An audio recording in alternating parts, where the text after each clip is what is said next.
Qu'est-ce que tu constaterais si tu pouvais t'infiltrer chez les policiers du 19e arrondissement? Alors, plein de trucs apparemment, c'est ce qu'a fait Valentin Gendreau dans le livre Flic, un journaliste infiltré dans la police.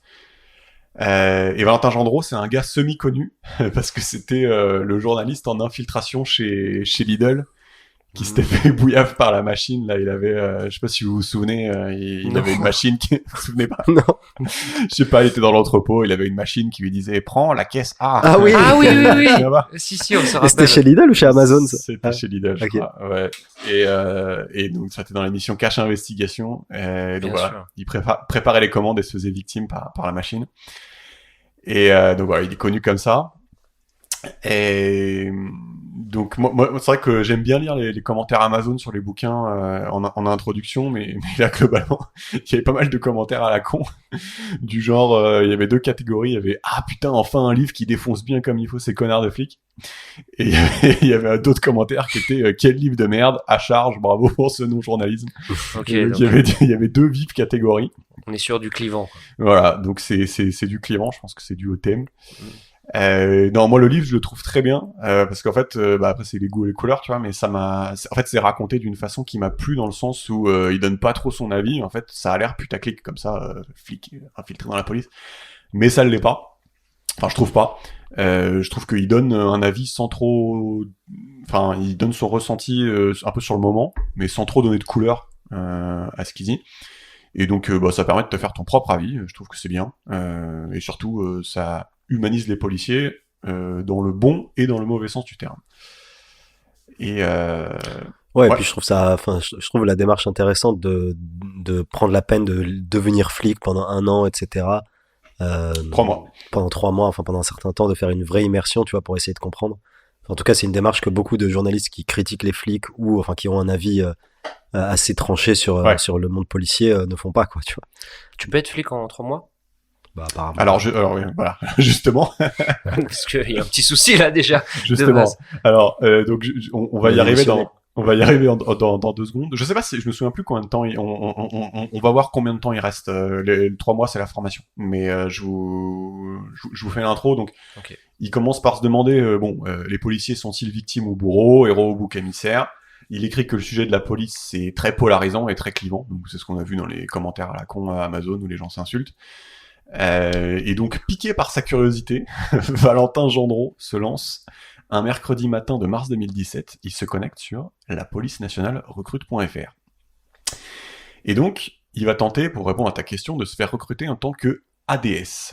Et donc, ADS, c'est adjoint de sécurité, et c'est appelé plus communément flic contractuel, entre guillemets. Et il va se faire former pendant 12 semaines, donc 3 mois. Ok. Donc ça, c'est la formation de Valentin. Et donc bon, il arrive à la formation, c'est dans une espèce d'internat. Il comprend que pendant cette formation, il va aborder 4 situations. Donc accueillir le public, effectuer une patrouille, participer aux missions de sécurité routière et interpeller un individu. Donc c'est les 4 trucs qu'on lui apprend en tant qu'ADS. Sachant que les gardiens de la paix, qui est donc le grade au-dessus, eux, ils abordent 17 situations pendant leur formation.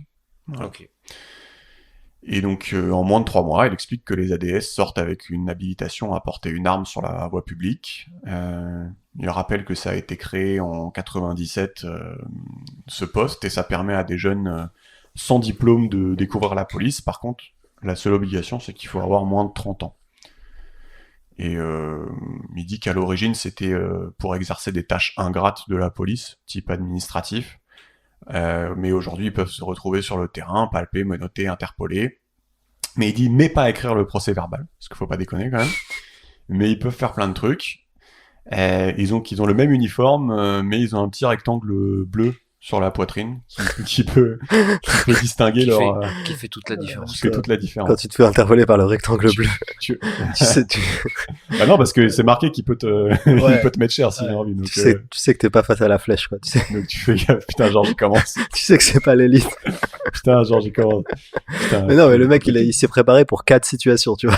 Ouais, j'avoue, par contre, ouais. Tu sors de l'une, tu prends une Ouais, cinquième mais- situation, il est pas prêt. Ouais, mais imagine, tu étais dans la bonne situation. Ouais, là, Voilà, là, il sera maîtrise. chaud. Là, il sera chaud. Donc, ils sont 12 000 sur 146 000. Donc, pour vous donner un petit peu la proportion. Et ils sont payés 1340 euros à Paris. Donc, c'est pas beaucoup. Sachant... Pardon, quand tu dis 146 000, il y a 146 000 policiers en France? Ah, moi, c'est comme ça que je le comprends, ouais. Ok. Ouais. Ouais. Sans compter les gendarmes. Ouais, ça me paraît pas beaucoup, mais d'accord. Bon, je me suis pas plus posé de questions de ça. Ok. Écoute, là, c'est tiré du livre Ouais, c'est quand même. sans surcouche de ma part. D'accord. Mais c'est quand même intéressant. Donc, c'est quasi 10% du corps policier est composé d'ADS. Donc, enfin, tu vois, c'est quand même. Ouais, c'est ça, ouais. Enfin, ce qu'il fait, c'est pas une expérience à la marge, un micro truc. C'est Non, un non. vrai truc. Non. Ouais. Et alors, ils sont plutôt destinés à l'administratif apparemment, mais lui, Ouais. il a quand même réussi à la fin, ce que je vais vous expliquer, à aller dans un commissariat Ok. et à aller un peu sur le terrain. Donc voilà, ils sont pas très bien payés, c'est 3 ans renouvelables une fois, et après tu peux passer le concours de gardien de la paix, qui est le grade au-dessus. Moi, je connaissais pas les grades. Hein. Mm. Gardien de la paix, c'est le grade au-dessus, et gardien de la paix, t'es payé 1800 euros la première année, donc ça va, c'est déjà un peu mieux que 1340. Et il y a 44% de réussite de ce concours de gardien de la paix chez les ADS. Voilà. Ouais. Et donc il explique que assez rapidement il va se retrouver au stand de tir et il se pose la question, mais que ferait une personne mal intentionnée avec un pistolet dans la main aussi rapidement. Donc là, en fait c'est une remarque que je vais faire qui vaut pour tout le livre, c'est qu'il a tendance à dire un peu les trucs qu'il ressent sur le coup. Ça veut pas dire qu'il dénonce le fait que Ouais. voilà, tu vois, qu'on donne une arme rapidement ou quoi. C'est ce qu'il ressent, quoi. On lui donne une arme rapidement, il est étonné, le gars il en a jamais vu de sa vie. Ouais. Il est un peu choqué. C'est vrai que moi quand j'étais allé dans un stand de tir aux US, j'étais pas bien, quoi. Enfin, Ouais. quand on a jamais vu, t'es quand même pas t'es pas le mec le plus serein au monde. Donc voilà, il est dans son petit internat là pendant 3 mois et il embraye assez vite sur un petit incident pendant lequel en fait il se réveille avec les couilles de son voisin de chambre sur la tête. Ah, Une petite blagounette du matin, et donc c'est son coloc de C'est dortoir, C'est l'internat. Alexis, qui rêvait d'intégrer la BAC pour l'adrénaline. Papa a 17 ans, séparé de sa compagne de l'époque. Il voit sa fille qu'il appelle sa princesse une semaine sur 2 le week-end. Et Valentin dit, lui qui va bientôt faire appliquer la loi, n'a-t-il pas conscience que son geste correspond à une agression sexuelle? Et du coup, Valentin Gendreau avait essayé de se venger. Il est offusqué. Il avait quand même essayé de se venger en démontant son lit. Mais en fait, et donc il avait démonté son lit et il avait caché les trucs dans les étages. Mais il avait juste gagné un post-it « J'aime la bite et je suce gratuitement » collé sur son front pendant qu'il dormait. Ce à quoi il a décidé d'arrêter. Voilà. Ah oui, il est quand même rentré dans le game. Il est rentré Valentin. dans le game et donc voilà, enfin il commence à peindre un tableau, voilà que voilà, évidemment parmi les gens qui deviennent ADS, enfin il y a forcément aussi des gens qui se cherchent un peu et aussi des gens très jeunes qui sont pas forcément tout de suite très matures.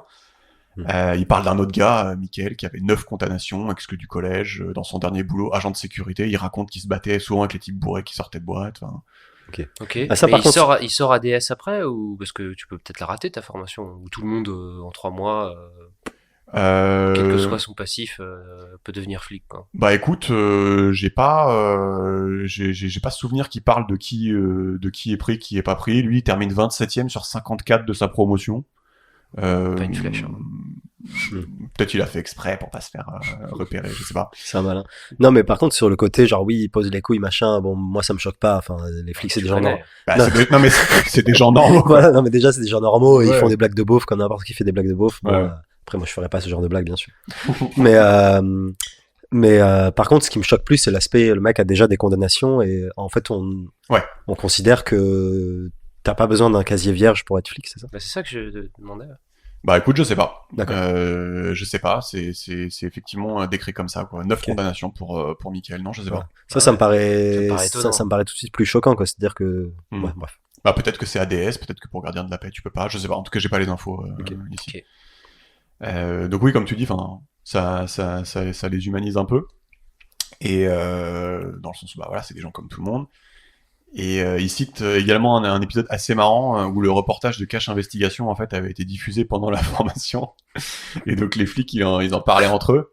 Et lui était là à côté, il faisait oui, Voilà. Et jusqu'à ce qu'il y ait un flic qui vienne avec son téléphone et qui dise putain regarde c'est toi dans le reportage. Il a commencé à faire mais non t'es con, c'est pas drôle et tout, et à s'énerver.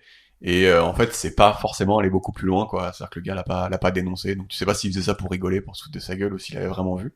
Ok. Mais genre ouais il avait bien flippé. Il a eu chaud au cul. Voilà. Et donc pour continuer un peu dans les histoires d'internat, voilà, dans la chambre, il entend des trucs limites du genre, tu sais ce qui sépare l'homme du singe, la Méditerranée, blague qu'on faisait au collège, quoi. Et voilà. Et il était, il y avait un truc qui l'avait marqué, c'était que lors de la formation, il déplorait le peu de formation sur les violences conjugales. Ils ont eu 1h30 de cours théoriques, et ils ont eu 1h30 où ils ont passé le film de Vincent Cassel. Enfin, avec Vincent Cassel, qui s'appelle Mon Roi, Ouais. qui apparemment traite de violence conjugale, je sais pas, je l'ai pas vu. Et donc c'est ça, quoi, Ok. leur formation. Oh, c'est marrant que mon roi, ça fasse partie de la. C'est drôle. Ok. Voilà, Parce que je croyais que t'allais dire la haine, du coup. Ouais. Ça aurait été- non, mais c'est, ouais. Et donc voilà, il déplorait ça, surtout que c'est, enfin, vous allez voir après que c'est des choses qui se répètent, hein, les violences conjugales dans ce qu'il va voir. Et voilà, il rappelle que 149 personnes, dont 121 femmes, sont mortes sous les coups de leur conjoint ou ex-conjoint. Et voilà, lui, il estime que c'est pas assez, ou en tout cas sur le coup, il estime que c'était pas assez. Et juste pour terminer sur la formation, mais ça, il le raconte plus tard, mais je le rattache à la formation. Il raconte un épisode où il fait ce qu'il appelle une courette. Donc une courette, c'est quand tu poursuis un gars et qui s'enfuit pour l'interpeller. Et en fait, pendant qu'il court, il se rend compte que, en fait, il sait pas comment arrêter le gars, en fait. On lui a pas appris, en fait. Ouais. C'était pas dans les cas de situation. Ouais, mais oui, enfin oui. Et en fait, concrètement, enfin là c'est moi qui rajoute, mais il pourrait tenter de faire un plaquage et juste il va le tuer parce que le mec il va se cogner la tête contre l'asphalte ou je sais pas quoi. Enfin. Et donc je trouvais ça assez drôle quoi. Le mec il court après quelqu'un, et il se dit mais en fait je fais quoi là. Et donc je trouvais ça assez intéressant, surtout que c'est un sujet qui est un peu d'actualité quoi. Enfin comment tu fais diminuer le nombre de morts par les flics, bah tu te dis bah c'est par de la formation. Ouais. Mais ils ont l'air quand même d'apprendre, alors peut-être que c'est les flics plus gradés, mais comment interpeller les gens et les mettre au sol. Bah je pense qu'ils l'apprennent, ouais, peut-être pas les ADS du coup. Hein. Aux États-Unis, ils apprennent bien comment Ils apprennent pas trop. comment mettre au sol. Et tout. Et Non mais ok, non mais ça, j'avoue, c'est vachement intéressant. C'est-à-dire que genre il y a 10% des keufs, bon, dont enfin il y a une proportion pas négligeable des keufs qui sont mis sur le terrain alors qu'ils savent. Enfin, ils ont un gros déficit de formation parce que c'est une formation qui dure que 3 mois c'est ça. et qu'il y a un certain nombre de situations qu'ils vont rencontrer dans l'exercice de leur fonction, type violence conjugale ou type interpellation en courette, Ouais, c'est ça. pour lesquelles ils sont pas préparés. Quoi. Ça c'est intéressant parce que c'est factuel pour le coup. C'est Oui, pas oui, genre oui, en oui. mode, tu vois. Oui, oui. Mais après, si tu veux, moi, ce qui me dérange avec ça, c'est que, en fait, la réponse, c'est toujours, bah, on peut toujours mettre plus de fric, plus de temps, Oui. plus de formation, tout ça. Mhm. Et au bout d'un moment, en fait, enfin, ce qu'on dit, c'est quand même que, enfin, les ressources vont finir par être limitées, si elles le sont pas aujourd'hui. Et il y en aura pas pour tout le monde. Et je sais pas, je me dis que t'as pas un temps infini et de l'argent infini à consacrer à tout. Et donc, bah là, concrètement, on est quand même en train de dire consacrer de l'argent à des mecs qui se barrent en courant quand ils se font arrêter par un flic, tu vois, pour les protéger. Bon bah c'est un choix quoi. Ouais. Et mais Voilà, quand même, on a l'impression que le bouquin il dit qu'on met pas beaucoup d'argent dans la formation des flics. ah non mais là oui. Là, Oui non mais là oui. Oui. Non carrément ouais. Carrément. Et donc voilà, je trouve ça intéressant. Donc il finit par terminer 27ème sur 54 de la promotion, c'est ce qu'on dit, et il rajoute que ça n'aura aucune incidence sur le reste de la carrière, donc ça ne compte pas pour après le score que t'as. Et donc en tant que bon ADS, bah, il n'est pas tout de suite assigné à un poste de terrain, en fait il est assigné à l'infirmerie psychiatrique de la préfecture de Paris. De la préfecture de police de Paris, et donc il dit il devient chauffeur de fou. Donc il a même pas son uniforme en fait dans ce poste-là, et il demande une mutation, voilà, et au bout de quelques mois il l'obtient et se retrouve au commissariat du 19e. Et là il se mate un petit tuto YouTube pour se souvenir comment mettre en service son arme parce qu'il avait oublié. Et il démarre à la permanence au commissariat avec un autre policier, donc tu sais il accueille les gens en fait. Et concrètement, voilà, il inspecte les sacs des visiteurs et il leur demande la raison de leur venue. Et la première interaction un peu spéciale qu'il a, c'est une dame qui vient expliquer que son mari lui a quand même dit je vais te tuer jeudi dernier, et elle est vite renvoyée chez elle par l'autre policier, car les faits datent, entre guillemets, jeudi dernier, à la stupéfaction de Valentin, qui avait essayé d'en savoir un peu plus avant de se faire rembarrer par son collègue, en mode « t'es nouveau, tu sais pas comment ça marche ici ». Autre événement troublant... Mais après, ouais. Enfin, après, on va voir l'étendue de ce qu'il fait, mais après, c'est vrai que, genre, si c'est pour conduire des voitures et pour être à l'accueil du commissariat, peut-être qu'il a pas besoin non plus d'une formation de fou furieux, tu vois. Enfin. Ah, on est d'accord. Plus t'avances dans le récit, plus je me dis, finalement, la formation est correctement dimensionnée, quoi. On est d'accord, mais ce qu'il soulignait, c'est qu'ils sont parfois mis sur le terrain. Oui, il y a des cas particuliers. Oui, c'est-à-dire que lui, il a réussi à être mis sur le terrain, oui. Alors qu'effectivement, peut-être que nominalement, c'est pas forcément la norme. D'accord. C'était, je crois qu'il explique que c'était Sarkozy qui voulait en recruter plus pour aider un peu les forces d'ordre. Mais effectivement, ça m'avait pas l'air d'être nominal qu'un ADS aille sur le terrain. Ouais, c'est ça. Donc peut-être qu'il y a des exceptions et des cas à corriger. Ouais. Mais en soi, la démarche globale qui est de dire, je vais faire une formation accélérée pour un certain nombre de fonctions de la police qui sont un peu administratives, ou c'est pas idiot, quoi. Non, c'est pas idiot. Non, c'est pas idiot, non. Et du coup, là, quand il est au commissariat, il cite un autre événement troublant où, en gros, t'as un détenu qui frappe sur la porte de la cellule, qui fait du bruit, et un flic qui se lève, qui fait « Ils peuvent pas fermer leur gueule, putain !» et qui ouvre la cellule, l'attrape par les cheveux, lui met 2 énormes baffes, et ça, c'était au début, hein, et là, personne semble surpris. Donc, tu vois, lui, il est un peu choqué, quoi, c'est normal de faire ça ou pas ? Et dans la même catégorie, il y a une patrouille qui amène un mineur algérien qui s'est fait choper pour avoir volé le téléphone portable d'une maman qui marchait avec ses 2 enfants dans la rue, et le flic lui dit il y en a plein le cul des mecs comme toi, et bim, il lui met une grosse baffe. Après, il lui rajoute les mecs comme toi, ils devraient tous crever. Et pareil, personne ne bronche. Déjà, ça te donne un peu l'ambiance. Okay. C'est le même mec qui met les baffes, là, il est chaud. Ouais, c'est le même mec, je crois que c'est le même mec qui met les baffes, ouais. Un bon élément.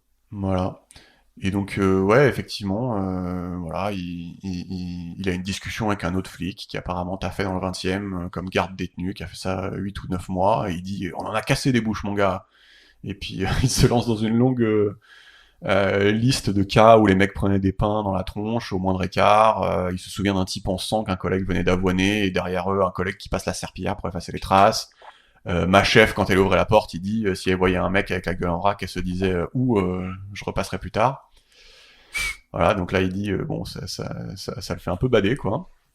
Il peine à feindre la légèreté, il dit, et il commence à saturer de l'omniprésence de la violence dans le quotidien.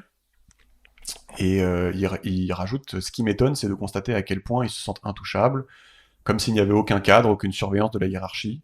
Comme si un policier pouvait choisir, selon son libre arbitre et son humeur du moment, être violent ou non. Bah, c'est vrai que c'est l'impression que ça donne, hein, quand il dit genre la chef, quand elle voit une couille, elle se casse. Ouais. Le mec, il dit j'en ai castagné des bolosses, je nettoie la serpillière. Ouais. C'est vrai que ça donne l'impression que c'est un choix, quoi, du coup, d'être violent ou pas quand t'es flic, vu que t'es plus ou moins protégé par ta hiérarchie d'après le récit du gars. Ouais. Parce que ça veut pas dire que tous les flics sont des connards, mais ça veut dire que t'as le choix, quoi, d'être un connard si tu veux. En tout cas, lui, c'est l'impression qu'il a au début de son récit. Et voilà, il disait aussi, il y avait un flic qui expliquait que le truc justement, c'était de pas ramener au commissariat. Il dit ça sert à rien. Ils vont s'en vanter auprès de leurs copains. Par contre, si tu leur mets des baffes, là c'est bien parce que voilà, au moins ça, ils pourront pas s'en vanter. Par contre, il dit si tu défonces la gueule d'un gars, faut pas le ramener au commissariat, sinon t'es dans la merde. Ok. Justice un peu parallèle, quoi. Voilà, et ça, il y en aura d'autres, ouais, effectivement. Et en fait, là, il y a un truc important sur lequel on reviendra, mais il est frappé par l'utilisation du mot bâtard, qui semble désigner un espèce de stéréotype dans leur tête de mecs jeunes, plutôt noirs ou arabes, issus de minorités visibles, et qui vont utiliser beaucoup, en fait, ce mot. Et on reviendra dessus tout à l'heure parce qu'en fait c'est un point central du bouquin, et en fait lui il vient d'arriver, voilà, il entend ce mot, il comprend pas trop, et donc on reviendra dessus. Donc les policiers, voilà, ont un stéréotype en tête de eux, et eux étant les gens qui vont combattre, quoi, en fait. Voilà.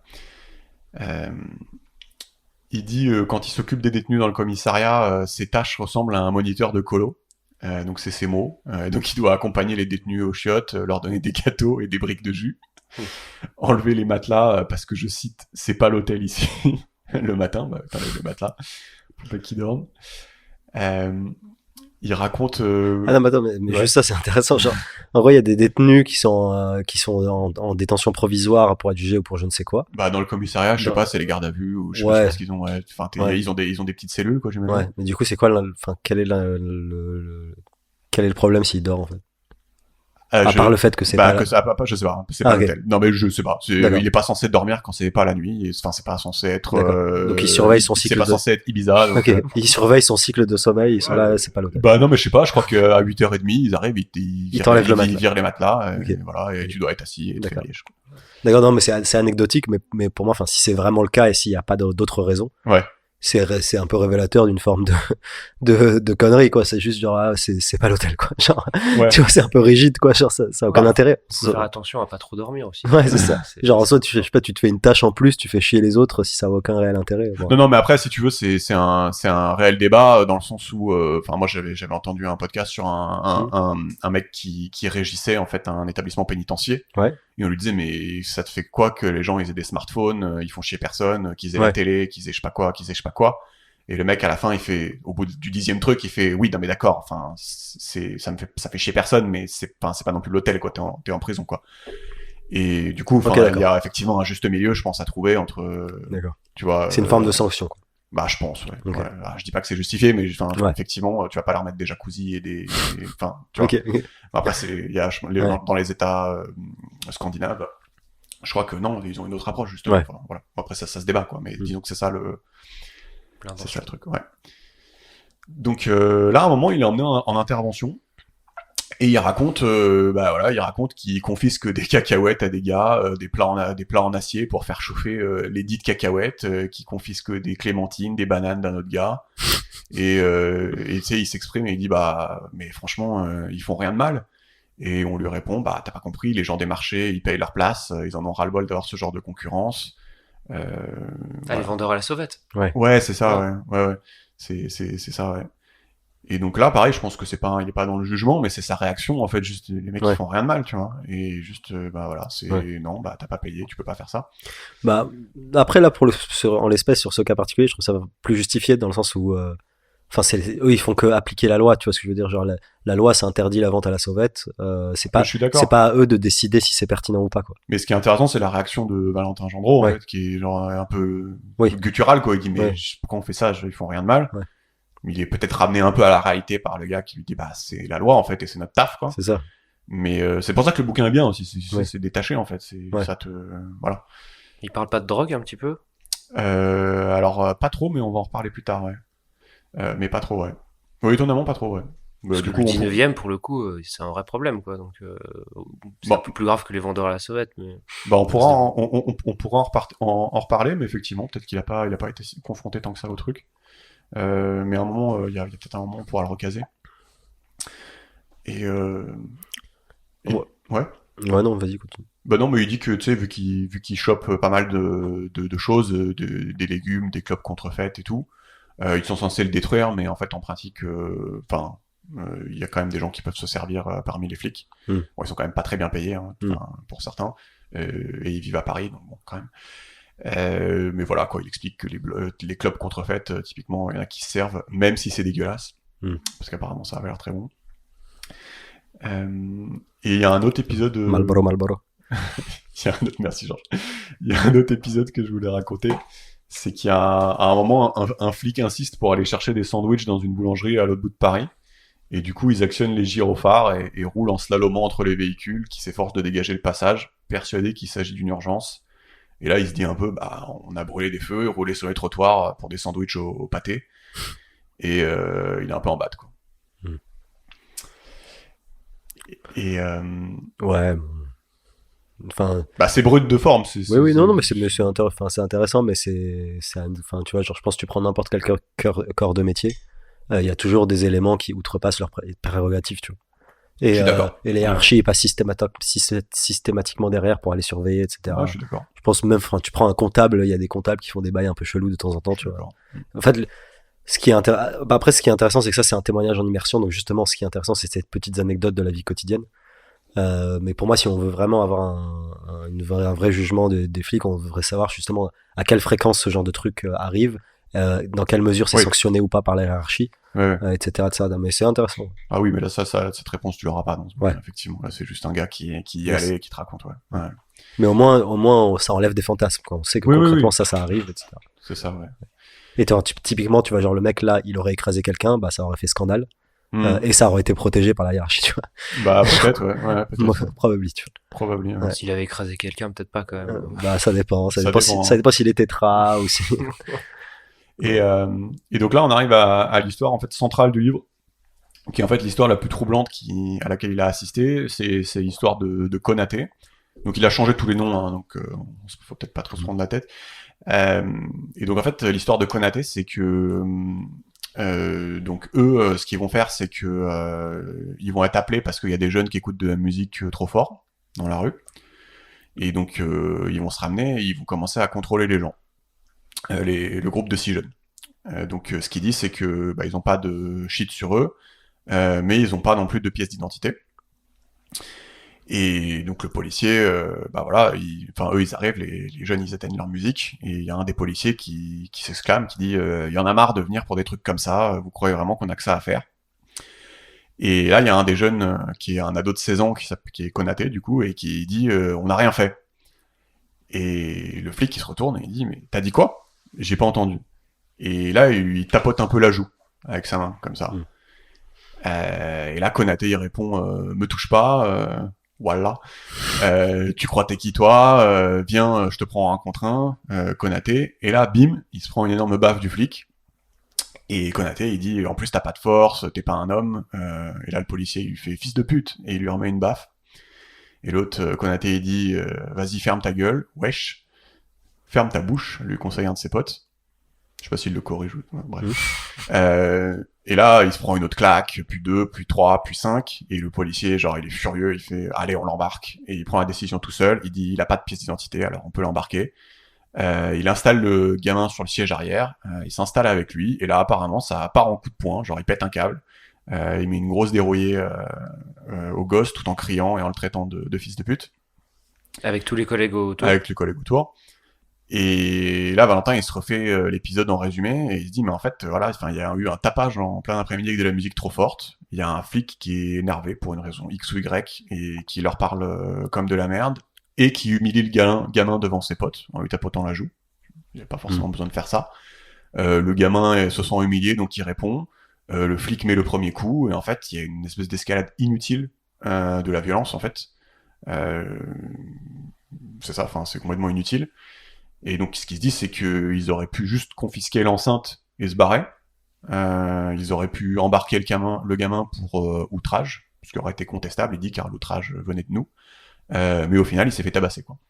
Ouais. Mais là, ça vient du flic, quoi. Juste, qui a pété un câble. Ouais, c'est ça. Et les collègues, ils disent quoi? Ils disent ce qu'ils disent ou... Bah, tu vas voir. Ouais. Du coup, après, ils se retrouvent au commissariat. Alors, Xavier et Mano, l'agresseur, Mano, c'est le faux nom de l'agresseur dans tout le livre, vont rédiger le procès verbal d'interpellation.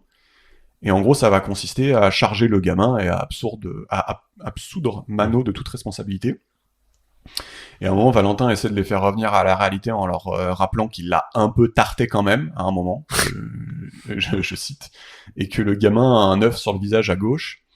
Et Mano répond qui te dit qu'il s'est pas fait ça tout seul en cellule, la patate tout à l'heure c'était au niveau de la mâchoire, là tu me dis que c'est à gauche. La façon dont c'est raconté, on dirait que le gars essaie de se convaincre lui-même en fait, qu'il a rien fait quoi. Et là il dit, Mano sort une boîte de Pringles goût oignon et en propose à Valentin, et se propose de lui offrir un café pour la première fois depuis que Valentin est là. Et donc là, je crois que c'est quelques jours après, on entend Mano dire putain, il dépose plainte pour violence policière. Là, t'as une collègue qui lui dit en même temps c'en était. Et après, il se retourne vers Valentin et il dit du coup, tu vas être auditionné, gros. Et Valentin dit bah ok, mais je dois dire quoi? Et il dit bah tu dis ce qui s'est passé, tu dis ce qu'on a écrit hier dans le procès verbal. Sachant qu'ils ont tous fait des faux témoignages du coup. Ouais. Et Valentin, là, il se fait auditionner par une fille qui débarque, qui lui claque la bise, aimable et souriante, qui lui dit « Ne t'inquiète pas, c'est juste une formalité ». Du coup, il répète les trucs du faux procès-verbal. La fille finit l'entretien en disant j'ai eu la mère tout à l'heure au téléphone, limite en train de m'insulter en disant que c'est nous qui avions frappé son fils. Tu vois le genre. Mais la fille, c'est l'IGPN, quoi. Je sais pas. C'est la police des polices. Je sais pas. C'est peut-être qu'elle est rattachée à ça. C'est la personne qui vient enquêter après ce genre d'incident, quoi. Bah, normalement, c'est l'IGPN. C'est l'IGPN. Je sais pas. Ce qui est bizarre, c'est que elles disent nous et qu'en fait elles viennent pas pour savoir ce qui s'est passé, mais pour couvrir l'affaire dès le début, quoi. Bah, je sais pas s'il est bien couvrir l'affaire dans le sens où, bah, tu vois, la phrase qu'elle dit à la fin. Ou si elle est pas réellement convaincue par le discours du mec, quoi. Parce que la phrase qu'elle dit à la fin, tu te rends compte, la mère, elle m'appelle pour dire qu'on a frappé son fils. Ça montre que elle ne croit pas à la version de Konaté, mais qu'elle croit à la version des flics. Ouais.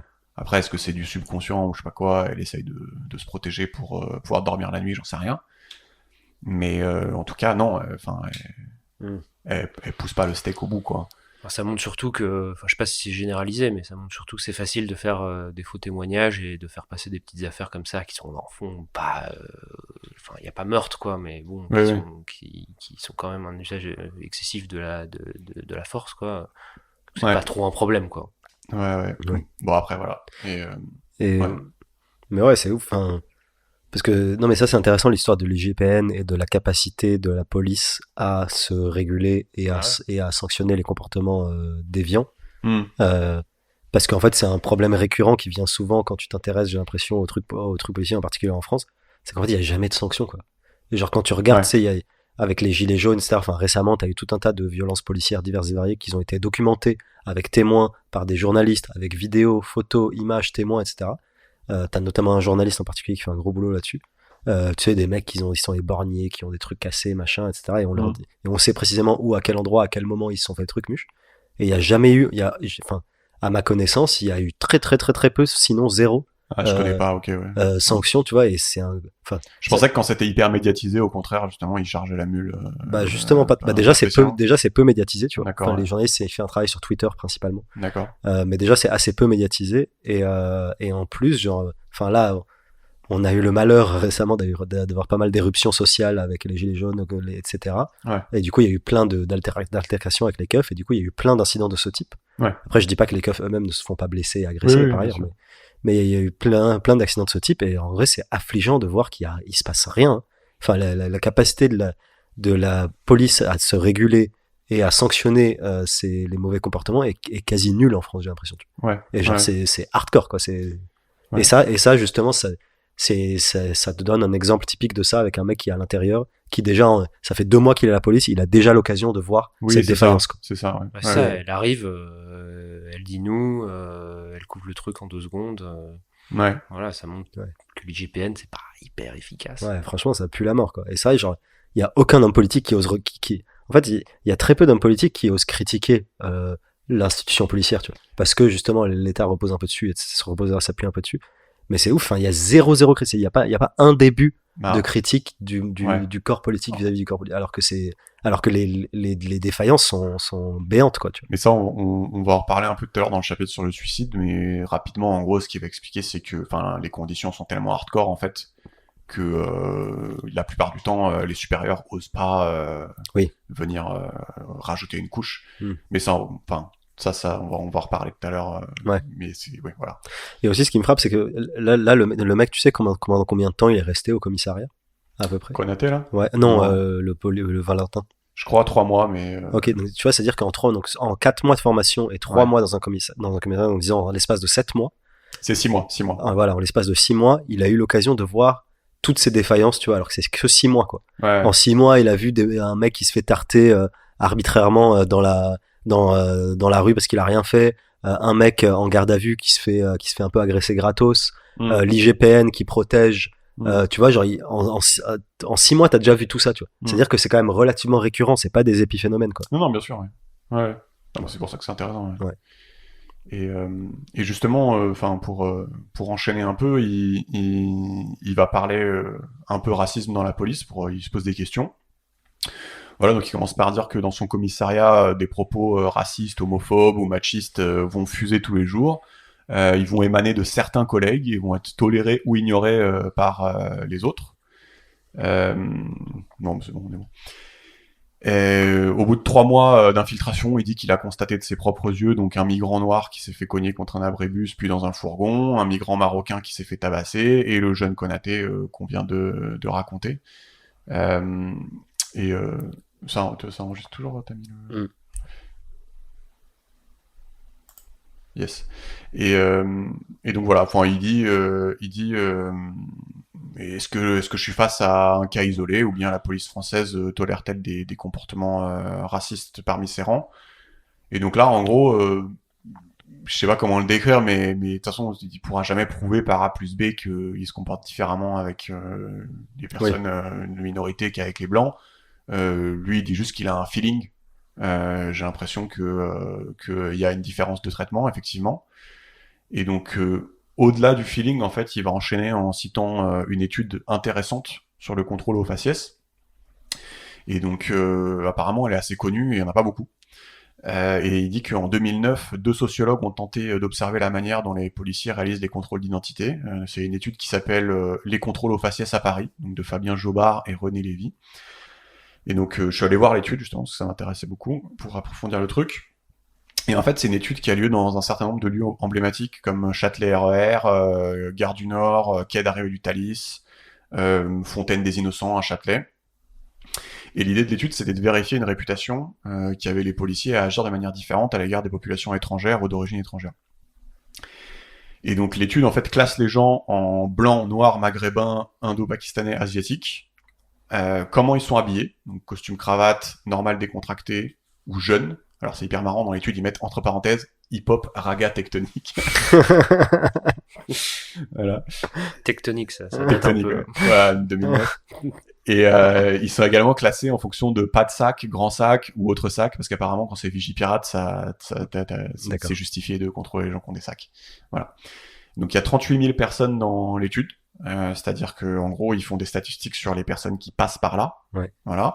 Et sur ces 38 000 personnes, il y en a 440 qui se sont fait contrôler. Et donc c'est leur groupe de voilà, c'est leur échantillon. Donc 440 et le contrôle c'est 38 000.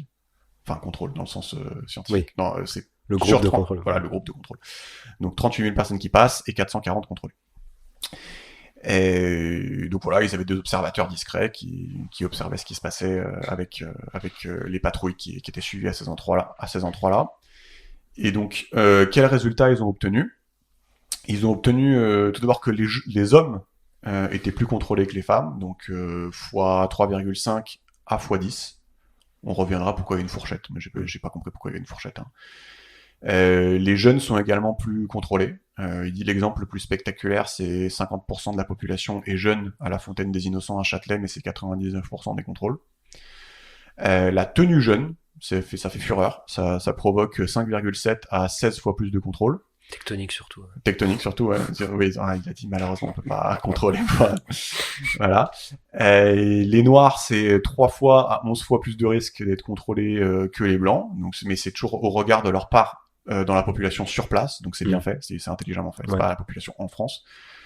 Et donc voilà, ils disent les maghrébins c'est 2 fois 2 à fois 15. Et ils notent qu'on est moins contrôlé lorsqu'on a un sac, ce qui est contre-intuitif, puisque la logique Vigipirate, c'est pas ça en fait, du coup. Et juste avant d'aller plus loin, en fait, ce qui est hyper important, ce qu'il faut comprendre, c'est que quand tu as 440 personnes, tu ne peux pas décorréler les variables. C'est-à-dire que tu peux pas faire toute chose égale par ailleurs, tu as 3 fois plus de chances de te faire contrôler si t'es noir. Ouais. C'est-à-dire que ce qu'il explique, par exemple, c'est que la tenue jeune et maghrébin et noir, c'est très corrélé. Donc, tu ne peux pas faire d'études toutes choses égales par ailleurs. Et donc, la chose intéressante que montre l'étude, c'est qu'en fait, t'as un espèce de stéréotype qui est homme, jeune, habillé jeune, minorité visible, qui est en gros coche toutes les cases de je vais me faire contrôler. Et on revient un petit peu sur ce qu'on disait tout à l'heure, le mot bâtard, que les flics emploient et on sait pas trop ce que ça veut dire. Mais en fait, concrètement, ça pourrait être cette espèce de stéréotype qui remplit toutes ces cases, quoi. Ok. Ouais, enfin, moi j'ai un peu justement, j'ai du mal à me positionner avec ça, genre sur l'aspect de dire oui, le contrôle au faciès c'est mal, etc. Après, c'est potentiellement con ce que je vais dire, mais c'est une question, je me demande, tu vois. C'est genre, enfin, tu vois, moi je pense que honnêtement, si j'étais flic et on me dit, genre, par exemple, tu dois interpeller les fumeurs de shit, tu vois, ou je sais pas quoi, bien sûr que je vais être enclin à beaucoup plus faire des contrôles sur le Rastaman du coin, tu vois, que sur le vieux Babtou qui passe, tu vois. Ouais. Et il y a aussi c'est aussi une question de probabilité, tu vois. Après, le problème de ces trucs-là, c'est que ça s'auto-entretient, genre, souvent, en gros, tu dis que, genre, voilà, les gens qui font des délits de consommation de drogue, c'est souvent, par exemple, des rastas, je dis n'importe quoi, tu vois. Mais aussi, c'est souvent des rastas parce que tu contrôles plus les rastas. Donc, Ouais. donc il y a un problème de ça s'auto-entretient, effectivement. Ça, je peux être d'accord. Mais par contre, le côté de, tu fais pas une approche totalement indifférenciée et égalitaire et que tu te bases sur la seule, en fait, quand t'es flic pour les contrôles, tu peux sur la probabilité de constater une infraction, tu te bases sur ce que tu observes finalement. Et ce que tu observes, c'est le comportement et l'aspect visuel de la personne. Ouais. La tenue, etc. Et en gros, et du coup, genre, tu peux pas dire oui, genre, ne vous basez pas sur l'aspect visuel, juste arrêtez de manière indifférenciée. Parce que il faut qu'on ait des stats parfaites, tu vois. Mais je sais pas. Ouais, moi, ça me semble pas idiot de faire ça, tu vois. Ouais, mais du coup, si t'es jeune, habillé jeune, Ouais. noir ou rebeu, et tu te fais contrôler tout le temps, quoi. Donc Bah, oui, effectivement, t'es moins. Non, mais après, genre. J'imagine que si t'es pas fumeur de shit et que t'es dans ces catégories qui ne représentent rien à part, enfin, en tout cas, pas une fraude quelconque, bah, tu dois te sentir particulièrement harcelé et ça crée des tensions entre les flics et la population. Bah, y a un truc que je me dis, enfin, il y a deux trucs que je me dis, c'est que déjà, effectivement, ce qui paraît, enfin, parce qu'en gros, enfin, si tu te fais contrôler et que t'as rien fait de mal, en gros, il y a aucun souci. Et ce qui fait chier, en fait, ici, moi, c'est cette loi que je trouve débile, c'est que le cannabis soit pas légal. Et du coup, les babtous qui vont passer avec leur cannabis, il va jamais rien leur arriver. Et les mecs qui cochent un peu les cases pour les policiers, ils vont tout le temps se faire contrôler. Et en fait, c'est ça qui fait chier majoritairement. Si tu te fais contrôler, t'as rien fait, c'est pas grave. Et en plus, enfin, quand on voit les chiffres ici, bah c'est pas des décades. Enfin, si tu veux, ok, tu te fais 3 fois plus contrôler. Moi, je me suis jamais fait contrôler. C'est quoi 3 fois plus que 0, tu vois. J'ai du mal à me représenter le type de harcèlement que c'est. Et en fait, ce qui est méga relou pour moi, c'est quand t'as une loi qui te dit que le cannabis est illégal et que effectivement, je veux dire, par rapport aux autres, t'as rien demandé et tu te fais contrôler et tu te fais niquer à cause de ça. Ça me paraît quand même un peu. Ouais. Et on n'en parle pas assez, quoi. Que finalement, ça tout vient de cette loi à la con, en fait.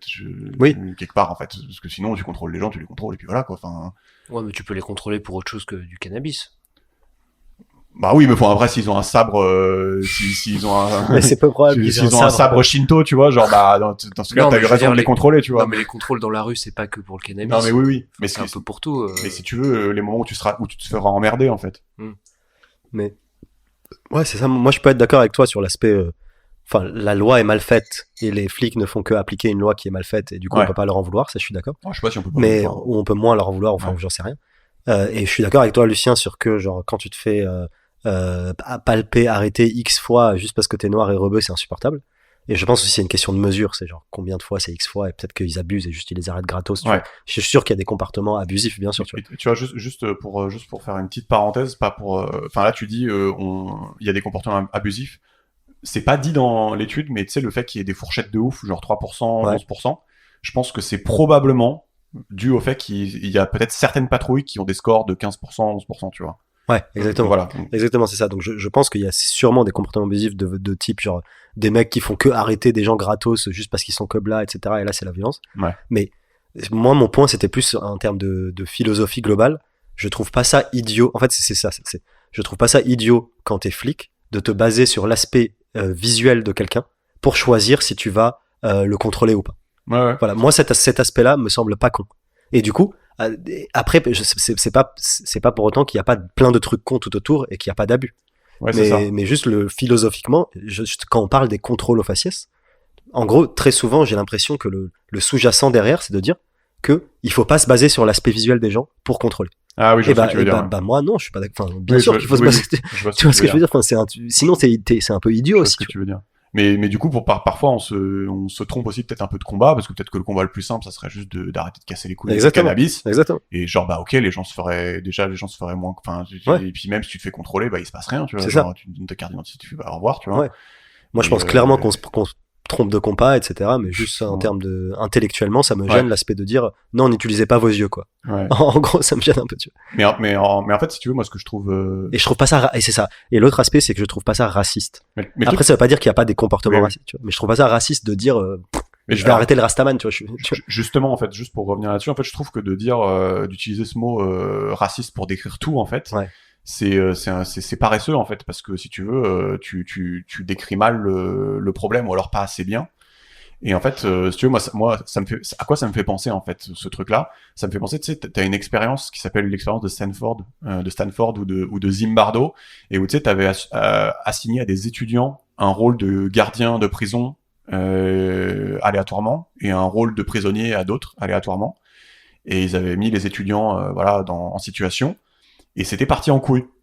Et c'est une expérience qui est hyper célèbre. C'est-à-dire qu'ils ont dû arrêter l'expérience tellement c'était parti en couille. Et donc, c'est-à-dire que moi, ce que je vois, c'est que les êtres humains ont tendance à se prêter à un espèce de jeu qui est nous face à eux, tu vois. Et moi, j'ai l'impression de retrouver ça, en fait, dans ces histoires de policiers qui vont, en fait, faire la chasse aux ce qu'ils appellent bâtards, et qui est leur espèce de stéréotype qui coche les cases homme, jeune, habillé jeune, noir. Et en gros, ils rentrent dans un espèce de jeu qui est malsain, mais en même temps pas si éloigné de ça, de ce que des gens, parce que dans l'étude de Zimbardo, c'est des gens qui sont censés être matures et ultra éduqués, ultra posés. Et donc, moi, j'ai envie de dire, putain, si tu veux recruter des flics qui sont négatifs à Zimbardo, c'est-à-dire des mecs qui se sont comportés bien qui se comporteraient bien pendant ce genre d'expérience, putain, tu te rends compte que c'est quand même un défi, quoi. Ouais, je vois. Et je vois, ça me faisait penser à ça, je trouvais ça intéressant.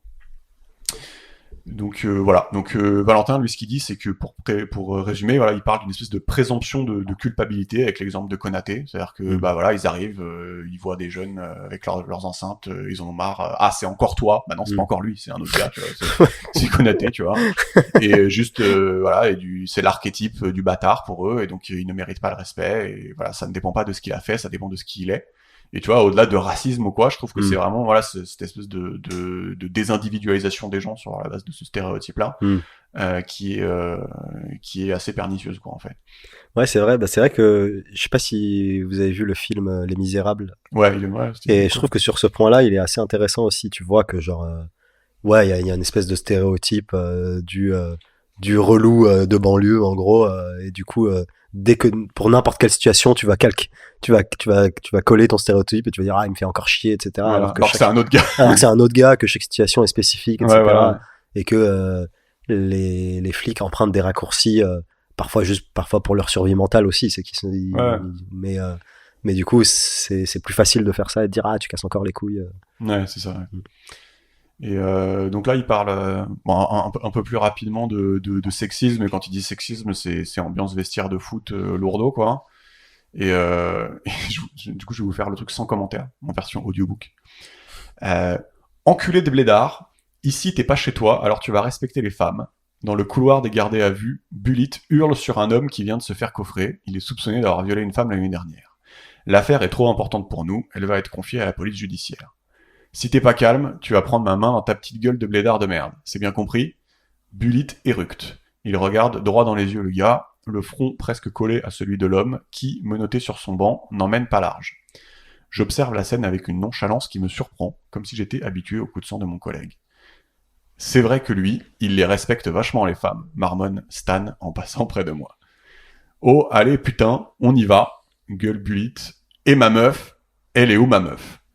Sa meuf est en réalité une flic de la brigade. Bulit la colle, enchaîne les propositions entre guillemets pour rire, et donc l'appelle ma meuf à longueur de temps. Il commente aussi son apparence.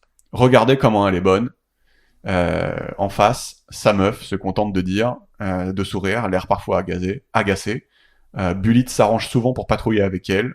C'est le cas aujourd'hui. Ah bah t'es là, t'es fraîche, lâche Bulit. Hein qu'elle est fraîche ma meuf. Et donc... Sans commentaire. Sans commentaire, c'était... Il est stylé un peu. C'était le passage audiobook. sur Bullet. C'est Bullet. C'est Bullet. Bullet, Mais voilà, enfin, il c'est dit, hyper. ambiance vestiaire de foot, toléré, environnement, je pense pas très accueillant pour les meufs. Ouais, c'est ça. En fait, moi, ce qui me choque là-dedans, c'est pas qu'il y ait des beaufs, etc. Enfin, genre, je comprends, tu peux être sexiste, tu peux être, enfin, genre, on a tous fait dans les études, dans les facs étudiantes, enfin, même dans les séminaires de boulot, il y a toujours du gros beauf, tu vois. Ouais. Et donc, les flics n'y échappent pas, tu vois. Mais ce qui me choque, c'est une telle tolérance, quoi, une telle normalité, tu vois. C'est ce que dit le mec, genre, Ouais. j'ai regardé ça avec une telle nonchalance, tu vois, qu'au bout de 2 mois, il soit habitué Ouais. En fait, ça, c'est ça qui me choque, c'est cette atmosphère on considère ça normal. Parce que, genre, je pense que partout, il y a du beauf, mais le beauf, ou le con, ou l'idiot, ou le raciste, ou enfin, toutes les déviances possibles, genre, il est inhibé par sa hiérarchie, il est inhibé par une sorte de système ou un environnement qui fait que dans son environnement professionnel, il peut pas se permettre de laisser libre cours à sa connerie, tu vois. Ouais, Et ce qui me choque chez les policiers, c'est que j'ai l'impression que non, en fait, on les autorise à faire ça parce qu'on n'a pas de moyens, parce qu'on n'a pas le temps, parce qu'on veut pas les faire chier, enfin, ou j'en sais rien. Ouais, Je sais pas c'est quoi la raison, Mm. mais il y a quand même une forme de normalité là-dedans qui est choquante, effectivement. Non, Ouais, tu vois, le comportement individuel de Bullet me choque pas. Enfin, il y a du bolos partout, tu vois. Ouais. Mais le fait que ce soit si toléré, qu'il soit déjà habitué, que tu vois, que ce soit pas sanctionné, qu'il gueule ça dans le commissariat, tu vois ce que je veux dire. Ouais, il y a ça, ouais, je suis d'accord.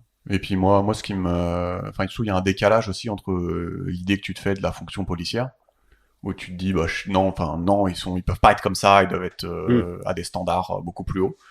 Et en fait, tu te rends compte que, bah, comme tu dis, que, bah, en fait, non. Enfin, au-delà du fait qu'ils sont pas sanctionnés, déjà, juste de base. Ouais. Bon, non, en fait, c'est juste, enfin, il y a des beaufs partout et il y en a là aussi, quoi. Ouais. C'est ça. Mais même au-delà du fait qu'ils sont pas peut-être moins sanctionnés, comme tu dis. Ouais. C'est ça, c'est que genre tu sens qu'il y a une sorte d'environnement où la normalité dans le milieu professionnel d'un policier Ouais.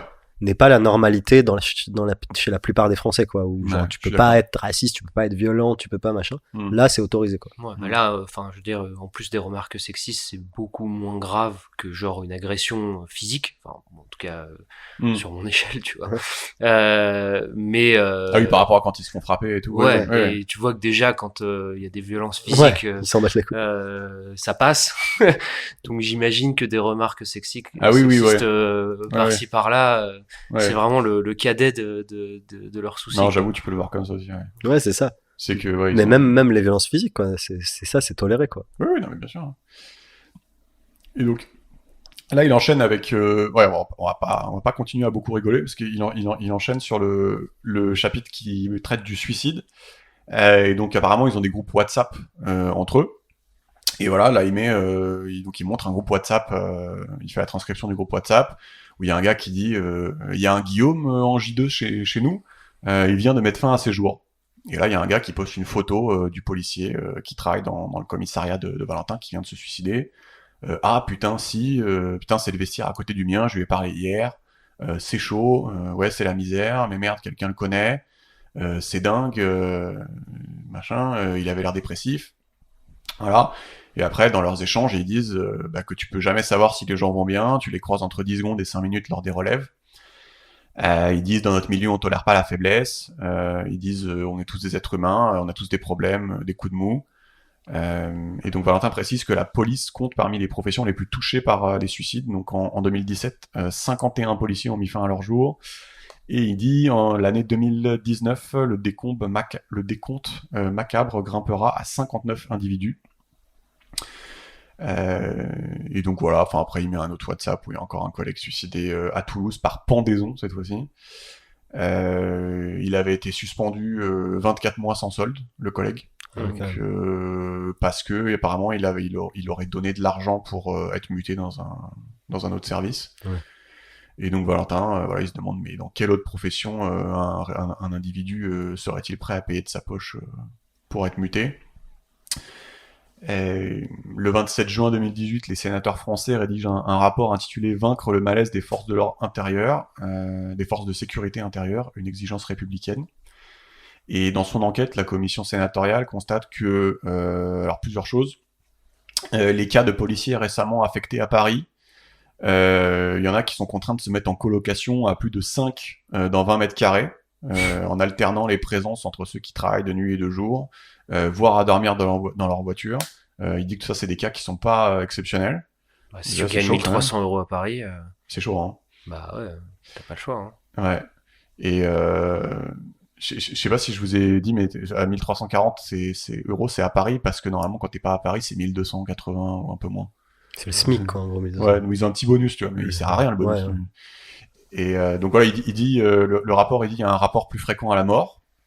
Il y a des rythmes de travail décalés, des conditions matérielles difficiles, une affectation géographique en grande partie subie. Il parle de charges opérationnelles accrues, induites par la concomitance de nouvelles menaces, terroristes, pression migratoire sans précédent, contestation sociale importante aussi. Il y a une violence accrue à leur égard au sein des populations qui se développe. Le rapport, il dit que les relations avec la population et les médias sont qualifiées de sources de difficultés importantes pour eux. Et donc en gros, il dit, imaginez un boulot où tout est décrépit autour de vous, vos voitures de fonction, vos locaux, ou encore vos équipements. Histoire d'ajouter un peu de sel, vous portez un uniforme qui déclenche d'emblée l'hostilité d'une partie des gens que vous croisez. Vous êtes formé à la va-vite, plongé dans des situations chaotiques. Vous marchez alors sur une couche de glace déjà bien fine, et voilà que la hiérarchie dépose quelques poids supplémentaires sur votre dos. Vous devez faire bonne figure, être exemplaire. À l'école de police, on vous enseigne dignité, intégrité, impartialité, loyauté, exemplarité et respect absolu des personnes. Est-il responsable de former des représentants de la loi à la va-vite, de les placer dans des conditions de travail dégradées et d'exiger qu'ils soient des modèles de vertu? Non, évidemment, ce n'est ni raisonnable, ni sensé, mais dans la majorité des cas, cette hiérarchie n'a pas le choix. À force de demander l'impossible à ces hommes et à ces femmes de terrain, elle ne peut ensuite que les couvrir. Donc il dit qu'il n'y a pas assez de moyens, que c'est des pauvres types, quoi. Ouais, ça, ils sont quand même pas enviés, quoi. Ça, c'est vachement intéressant quand même, parce que déjà, ça apporte une justification au fait de pourquoi effectivement il y a une telle impunité, une justification qu'on peut considérer vraie ou pas, mais déjà c'est une justification qui semble intéressante, tu vois. Ouais. Et aussi, c'est vrai que ça, enfin, tu sais, c'est toujours la même histoire de à l'impossible nul n'est tenu, quoi. Pour moi, c'est bien parce que ça met la culpabilité plutôt sur la hiérarchie et sur les choix politiques que finalement sur l'exécutant final, qui est le policier dans la rue, tu vois. Mm-hmm. Parce que genre en gros, ce qu'on comprend de ce discours-là, c'est que genre l'exécutant final, qui est le policier moyen, il subit tout autant que la population les mauvais choix des hommes politiques, in fine, ou de sa hiérarchie policière, tu vois. Ouais. Qui est les mauvais choix, qui est, comme tu disais, genre il y a un manque de moyens, il y a une pression accrue, etc. Et en fait, genre finalement le mec subit, quoi. Ouais, c'est ça, mais après, c'est ce que j'aime bien dans ce bouquin aussi, c'est que il est pas en train de proposer un programme politique ou quoi. Enfin, on dit qu'il y a un manque de moyens, mais enfin, c'est facile de mettre de l'argent et du temps en plus. Enfin, si tu veux, on en a pas à l'infini. Des ressources. Bah non, mais tu vois. Il donne des pistes faciles quand même, tu vois. Ouais. Je sais pas, t'en penses quoi, enfin. Tu vois, genre. Non, mais bon, il parle de la formation qui est faite à la va-vite. Mais c'est ce que je dis, c'est que tu pourrais la faire plus longue et mieux. Mais pareil, ça demande plus de ressources, en fait. Ouais, bien sûr. Et en fait, je trouve que ce qui se dessine, c'est que, effectivement, enfin, c'est un métier qui est ultra dur parce qu'on demande à des gens comme tous les autres d'être des espèces de modèles de vertu. Exactement. Et par-dessus ça, effectivement, tu leur rends pas les conditions plus faciles. Mais ça, c'est une constatation qui est hyper intéressante. Maintenant, dans notre monde, si on veut mettre plus d'argent et plus de temps, va falloir commencer à dire à qui on en retire, tu vois. C'est pour ça que je trouve que c'est facile de dire faut mettre plus d'argent. Oui, il faut mettre plus d'argent si on veut améliorer les choses, mais ça dépend des priorités, quoi. C'est ça, il y a des contraintes partout. Et je trouve c'est bien dans le livre parce qu'il est pas dans, il est dans la constatation. Oui, non, je suis d'accord, mais en fait, de toute façon, finalement, genre dans presque la moitié des questionnements politiques que tu vas avoir, c'est toujours in fine une question d'allocation des ressources. Tu vois. Oui, c'est vrai. Et genre, soit c'est une question morale en mode mariage pour tous, je veux pas que les gars se marient parce que je suis un bolos. Ouais. Ou c'est une question genre budgétaire. En fait, c'est finalement que ça, quoi. C'est soit moral, soit budgétaire. Et aujourd'hui, c'est de plus en plus souvent budgétaire parce qu'on est de plus en plus contraint là-dessus. Ouais. Donc oui, je suis d'accord que très souvent la réponse ça va être il faut mettre plus de thunes. Ouais. Parce que de la thune, ça te donne du temps, ça te donne des équipements, ça te donne de la formation, etc. Donc oui, mais après c'est quand même intéressant de le dire, et c'est quand même intéressant de dire aujourd'hui on en demande trop aux policiers, à ce corps de l'État qui est en train de souffrir, Et du coup, est-ce que collectivement, on fait le choix, on dit, ok, on s'en fout, on continue à les faire souffrir, ça, on continue à sacrifier ces gens-là, quitte à notre relation avec eux se distende parce que ça va être des bolosses du coup, ou on dit non, on met plus de moyens là-dessus et on les chope, soit de l'évasion fiscale, soit en prenant des budgets ailleurs, comme tu dis. Mais on arrête tu vois, c'est un choix à faire, quoi. Et ce qui est intéressant dans ce livre, c'est qu'il met sur la table ce choix. Il dit, enfin indirectement, après moi c'est ce que je comprends et peut-être que je m'avance aussi, mais il dit genre on est en train d'éloigner les flics, les policiers de la population. On met des gens mal formés avec peu de moyens sur des missions qui sont infaisables. Donc on est en train de faire souffrir, de sacrifier ces gens-là. Est-ce qu'on veut continuer à le faire ou pas? Ouais, moi je vois pas comment ça pourrait pas être une priorité. Je veux dire, c'est une des premières fonctions de l'État, d'assurer la sécurité de la population et faire respecter la loi. Je suis d'accord, ça devrait être une des priorités. Et comme tu dis, tu peux aller chercher l'argent à des endroits où c'est clairement pas une priorité. Ouais, et puis pour moi, c'est même pas une question. Enfin, évidemment, c'est une question budgétaire, mais ça devrait pas l'être, quoi. Juste, c'est la première fonction de l'État, c'est de faire respecter la loi et l'ordre, et qu'on puisse tous vivre en société normalement. Donc, on ne devrait pas se poser la question du budget sur les forces de l'ordre. Et non, mais il y a effectivement mettre plus de moyens, mais comme tu disais aussi, tu peux aussi rendre leur travail plus facile en genre décriminalisant ou dépénalisant certains trucs, tu vois. Oui, non, mais il y a aussi des bonnes idées à avoir. C'est pas uniquement budgétaire, quoi. Ouais, non, je suis d'accord. Moi, je pense que c'est pas uniquement budgétaire. Je pense que ça devrait être une priorité, implicite, quoi. Enfin, je veux dire, on devrait même pas se poser la question. Et je pense que dans son bouquin, il dénonce pas que ça. Enfin, quand il parle de l'absence des contrôles. Et des failles de l'IGPN, il y a peut-être des choses à faire aussi. En gros, ce qu'il dit, c'est que ils sont tellement mal que on passe sur le fait que qui caillasse un quebla. Qui caillasse un quebla. Mais bon, moi je suis pas forcément d'accord avec ça non plus. Peut-être qu'on devrait il y a peut-être des solutions que je connais pas, hein. Enfin, je suis pas un expert, mais ça c'est pas forcément budgétaire de rendre un contrôle plus efficace. Oui. Non, mais oui, c'est un peu, oui, c'est sûr que c'est un peu facile de dire, on va pas les contrôler parce que ils ont déjà d'autres problèmes. Mais c'est intéressant parce qu'il y a un épisode de DataGull, je sais pas si vous connaissez DataGull.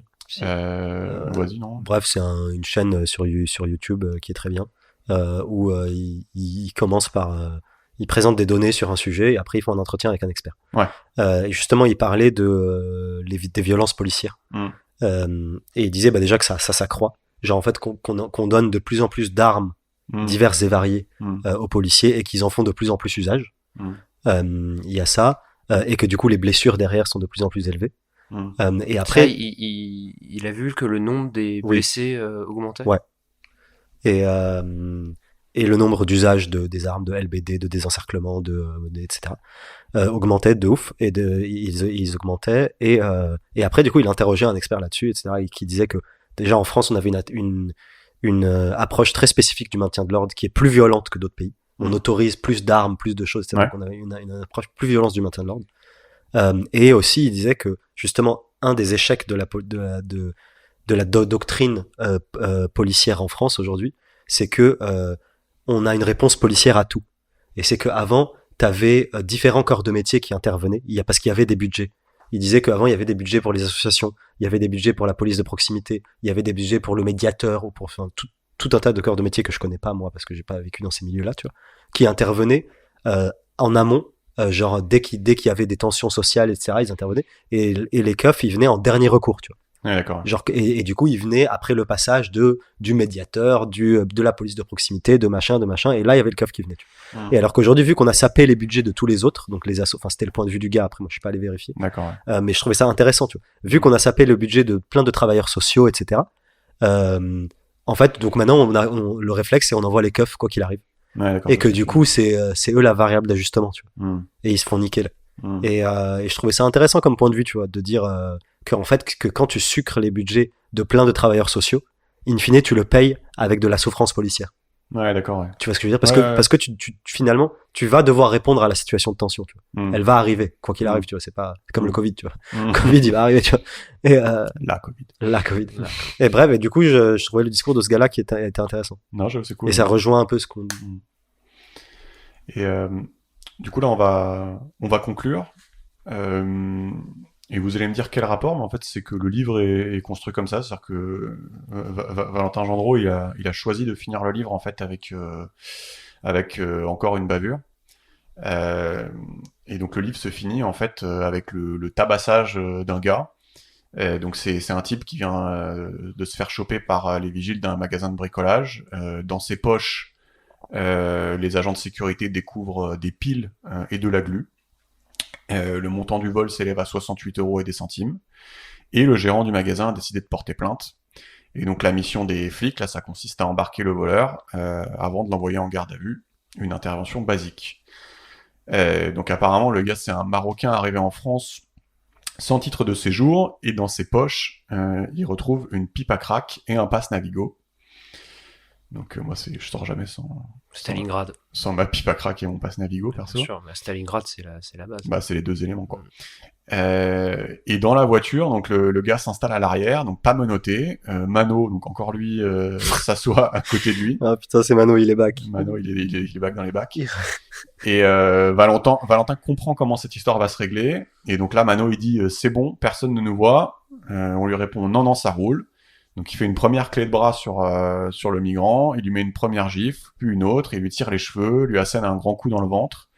Le migrant a le souffle coupé, terrifié. Il essaie d'attraper la manche du polo de Mano. Lâche-moi ou je te pète le bras. Valentin, il dit j'ai honte, pourtant je reste impassible. Ensuite, ils disent on passe sous le tunnel, là, tu peux y aller plus fort si tu veux, suggère Charlie, amusé. Tiens, je vais même ralentir un peu, on n'est pas pressé. Et là, Mano, il fait t'as compris, il faut pas voler. Il lui met 2 droites en plein visage. Pour un truc comme ça, le procureur va le relâcher, dit Charlie, il aura rien, c'est sûr. Le raisonnement est donc le suivant, puisqu'il n'y a aucune chance que ce type finisse en prison, autant rendre justice soi-même.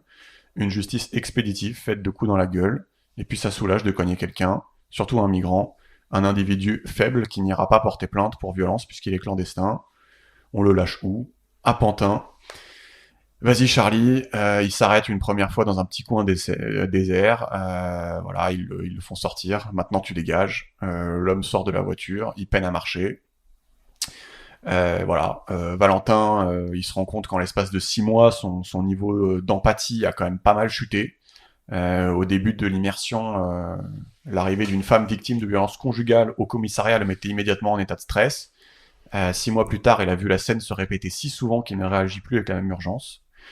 Et là, il dit je quitte la police. Donc il dépose sa démission, il rembobine les 6 mois, et il se rappelle des baffes distribuées aux gardés à vue dès le premier jour, le suicide d'un collègue, les propos et comportements racistes récurrents, les plaintes pour violences conjugales balayées, la banalité des insultes envers les citoyens, l'omniprésence du tutoiement aussi, pour les bâtards, entre guillemets, un gamin tabassé devant mes yeux, un collègue couvert par les fausses dépositions, dont la mienne, un migrant roué de coups dans le fourgon, et il finit en disant « 2 ans de ma vie s'achèvent ici, il est temps de renfiler ma vraie peau, il est temps de raconter cette histoire. » Mais Ah ouais, putain. Mais je comprends qu'il se positionne dans une... C'est pas fun, hein. Comme un journaliste. Mais du coup, il est quand même témoin de toutes ces scènes. Je suis content que tu dises ça. Et genre, il a pas l'air non plus d'agir énormément, quoi. Ouais. Mano, il aurait pu lui dire calme-toi, Mano. Même en tant que flic, sans même mettre en danger sa couverture. Enfin, bon, après, c'est un peu anecdotique parce que ça parle pas du problème de fond. On lui a reproché dans toutes les interviews, donc je pense pas que ce soit anecdotique. Après, lui, il a une bonne défense, mais je suis content que tu dises ça parce que effectivement, c'est un truc qui lui est reproché. Il dit quoi, du coup ? Il dit non, mais après c'est pas facile de mettre où est-ce que tu mets la barre, quoi. Peut-être que s'il était en train de tuer le gamin avec une barre à mine, il l'aurait empêché. Maintenant, je sais pas, il est aussi là pour raconter les trucs, donc il doit faire des décisions rapides. Je trouve que tu peux lui reprocher, je trouve que tu pourras aussi ne pas lui reprocher, dire justement c'est plus intéressant de le raconter. Mais peut-être qu'il pouvait faire les deux, quoi. Peut-être. Non, mais peut-être qu'il aurait pas, peut-être qu'il pouvait pas, peut-être qu'il aurait perdu la crédibilité en face de ses collègues, peut-être qu'il aurait pas, je sais pas. Après, je veux pas l'accabler, hein. Franchement, c'est des situations compliquées, mais. Tu dois réagir du tac au tac, souvent. Mais bon. Ce Mano, il a l'air quand même dangereux, quoi. Mano, il a l'air hardcore. En quelques mois, il a déjà tabassé 2 personnes. Moi, je ferais. Enfin, faudrait qu'il continue à sortir des CD, quoi. Putain, c'est glauque quand même, hein, franchement. Donc vous avez pas kiffé. Non, si, franchement, non. Non, je rigole. Non, moi j'ai trop kiffé. Mais aussi, je trouve que genre, je salue le travail du gars, tu vois. Parce que justement, genre, moi, je suis un peu dans la trend du moment, dans la mode du moment qui est de chier sur les journalistes, tu vois. Ouais. Mais il faut saluer aussi quand les mecs font l'effort, tu vois. Ouais. Le mec, pendant, il dit, 2 ans de ma vie s'achève, tu vois. Il a pris 2 ans pour travailler, pour bien comprendre, etc., pour écrire tout un bouquin hyper construit, pousser. Le mec fait preuve d'empathie, essaie de garder son approche journalistique, même si machin. Enfin, franchement, je trouve que c'est du bon boulot, tu vois. Ouais, je suis d'accord. Et ça va à rebours du temps extrêmement court qu'on impose aujourd'hui aux journalistes, tu vois. Et moi, je félicite ce gars-là parce que franchement, c'est trop bien ce qu'il a fait. Et en vrai, si beaucoup de journalistes faisaient ce travail d'immersion ou d'enquête de 1 an, 2 ans, même pas autant, peut-être plusieurs mois, tu vois, avant de parler d'un truc, bah, franchement, le monde serait plus stylé, tu vois. Et voilà, donc déjà, il y a ça que je trouve cool, tu vois. Et après, le deuxième aspect, c'est sa conclusion et c'est un tableau noir, quoi. Genre, c'est pas ouf. C'est pas ouf, franchement, genre, c'est ghetto, quoi. Genre, après, moi, je trouve que c'est des problèmes qui présentent, qu'on soupçonne déjà qu'on sait depuis assez longtemps. Ouais. Et alors lui, il a le mérite d'être allé les voir et du coup de pouvoir vraiment témoigner du fait que bah oui, ça existe, même si tu peux pas en faire une généralité vu que c'est un cas particulier dans le 19e. Mais je trouve que l'intérêt du bouquin, du coup, c'est pas tellement dans les faits qu'il voit, comme un témoignage choc, mais c'est plutôt dans les sources du problème qu'il suggère, quoi, au quotidien de la vie du flic, que effectivement ils sont formés en 3 mois, qui sont pas éduqués à certaines situations, qu'ils ont pas de moyens, qui sont dans des locaux absolument délabrés. Alors tout ça, finalement, on le sait moins, quoi. C'est peut-être là qu'il est le plus intéressant, le bouquin, quoi. Ouais, et puis il y a toujours une différence entre soupçonner un truc un peu à moitié sans être.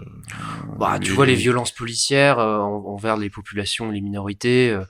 La haine, c'était déjà il y a 20 ans. C'est assez documenté maintenant, si tu veux. Ouais, d'accord. Non, mais je suis pas sûr que je suis d'accord avec toi. La haine, c'est un film, hein, mais bon, il n'empêche. Ouais, mais je suis d'accord avec toi que genre c'est les sources du problème, c'est très important et c'est l'un des aspects les plus importants du bouquin.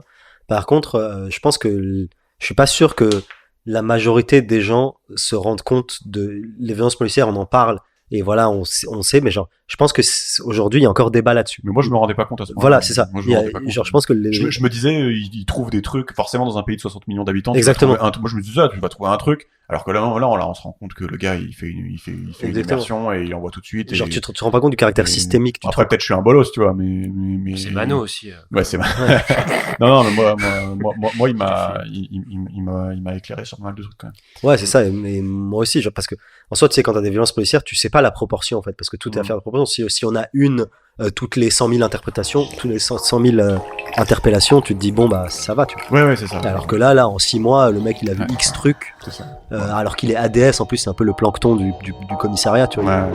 Bon, bref. Yes. Bon, bah, on arrête, du coup. Allez. Force et honneur. Force et honneur. Mano. Oh, le bâtard.